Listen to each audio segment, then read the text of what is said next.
नमस्कार. राज्य सरकारी कर्मचाऱ्यांसाठी एक अत्यंत महत्त्वाची आणि आनंदाची बातमी समोर येत आहे.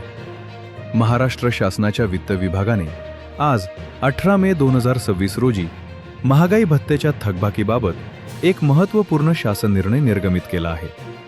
मित्रांनो, 7व्या वेतन आयोगानुसार वेतन घेणाऱ्या राज्य शासकीय कर्मचारी आणि इतर पात्र कर्मचाऱ्यांच्या महागाई भत्त्याची प्रतीक्षा आता संपली आहे.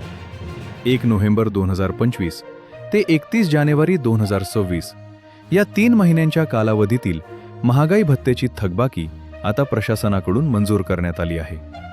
विशेष म्हणजे ही रक्कम कर्मचाऱ्यांना याच महिन्याच्या म्हणजेच मे 2026च्या पगारासोबत रोखीने मिळणार आहे. तुम्हाला आठवत असेलच की शासनाने 1 जुलै 2025 पासून महागाई भत्ता 55% वरून वाढवून 58% केला होता. या वाढीव 3% फरकाची जुलै ते ऑक्टोबर या कालावधीतील थकबाकी मार्च महिन्याच्या पगारात आधीच देण्यात आली होती. मात्र नोव्हेंबर ते जानेवारी या 3 महिन्यांच्या थकबाकीचे आदेश प्रलंबित होते, जे आजच्या या निर्णयाने स्पष्ट झाले आहेत. हा निर्णय राज्य शासकीय कर्मचाऱ्यांसह जिल्हा परिषद कर्मचारी आणि अनुदानित संस्थांमधील पात्र कर्मचाऱ्यांसाठी देखील लागू असणार आहे.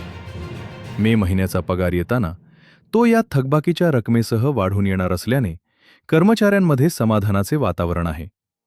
अशाच ताज्या अपडेट्स आणि शासन निर्णयांच्या सविस्तर माहितीसाठी आमच्या चॅनलला सबस्क्राईब करायला विसरू नका. धन्यवाद.